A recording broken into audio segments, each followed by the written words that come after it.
Welcome to Lean FX. Today we bring you part 2 of the Knight of Eldria.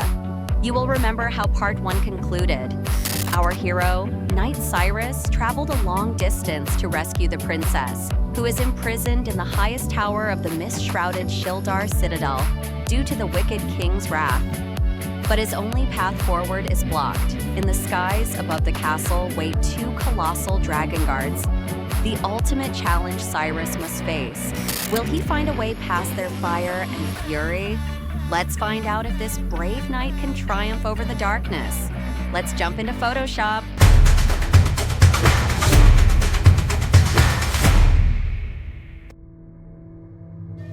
Seated in the shade of the age tree near the fortress of Eldria, Cyrus the Knight penned a letter to the princess. It was exceedingly brief, yet contained a sworn vow that he would overcome any challenge to rescue her.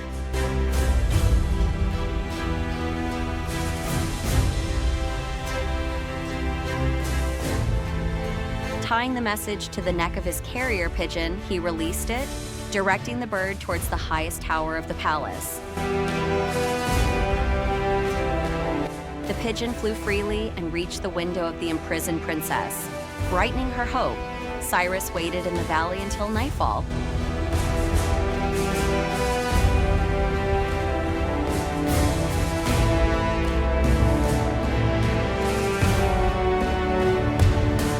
Although he believed the darkness of the night would conceal him from the dragons, he did not know it was a fatal miscalculation. With the arrival of complete darkness, Cyrus felt certain that the giant shadows flying in the sky had disappeared from view.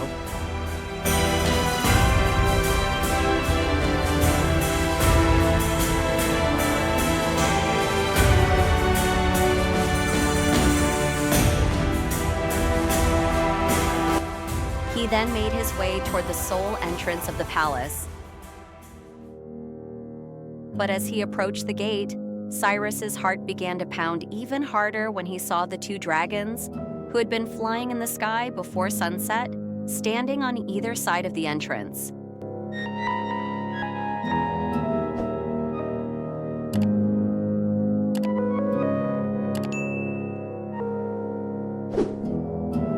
These 2 massive guardians stood terribly red and golden on both sides of the gate, seeming as if they were prepared for Cyrus's arrival. They were horrifying.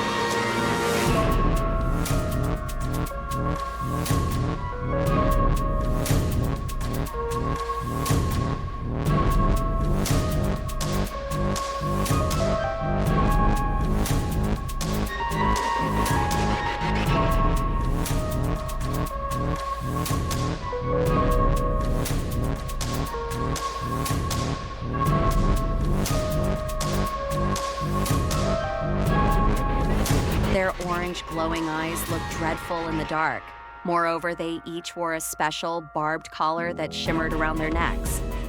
To Cyrus's surprise, although the dragons were staring at him, they did not immediately rush to attack. Cyrus approached the 2 dragons cautiously, step by step. As he drew nearer, he sensed a strange, tamed quality in them.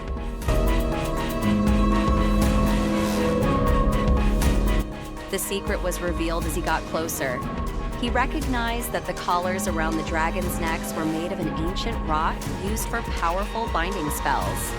It didn't take him long to realize that the evil king had used a magical enchantment to take control of these powerful creatures and employ them as the fortress's guards.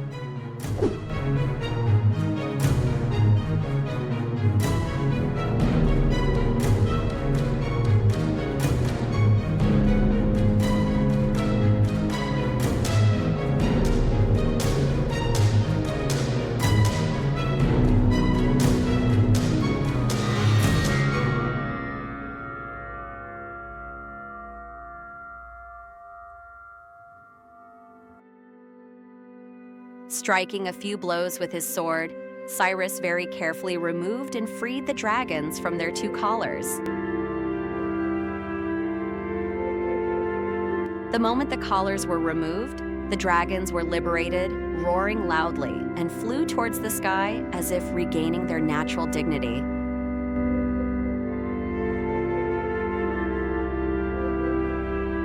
They were free from the king's control and did not harm Cyrus. Now only one challenge remained before Cyrus, the evil king.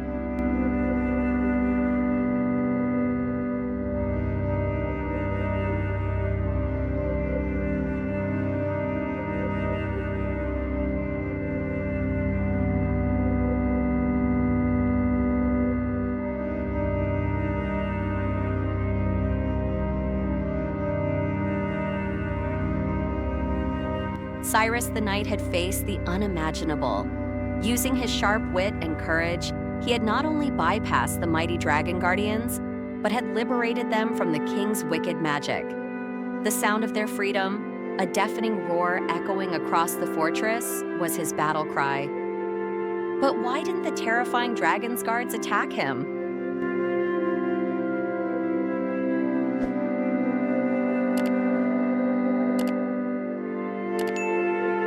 Now, there is no turning back.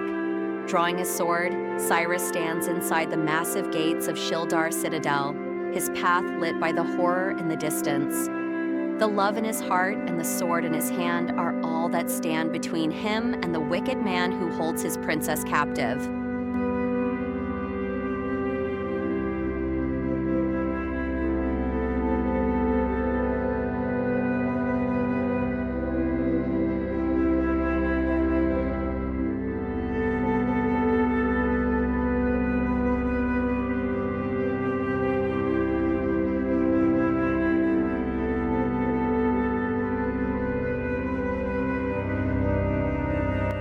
Drawing his sword and holding his love and courage in his heart, Cyrus entered through the massive gates of the palace.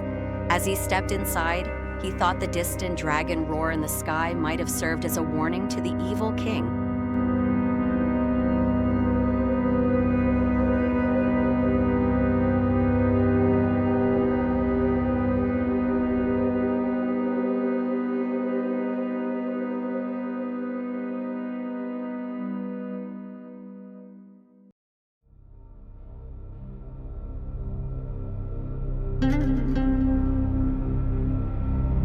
What will happen next? Will the knight rescue the princess?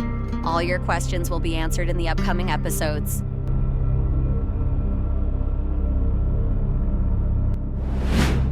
Join us in part 3 as Cyrus the Knight finally faces the evil king in a battle for love, freedom, and the destiny of Eldria.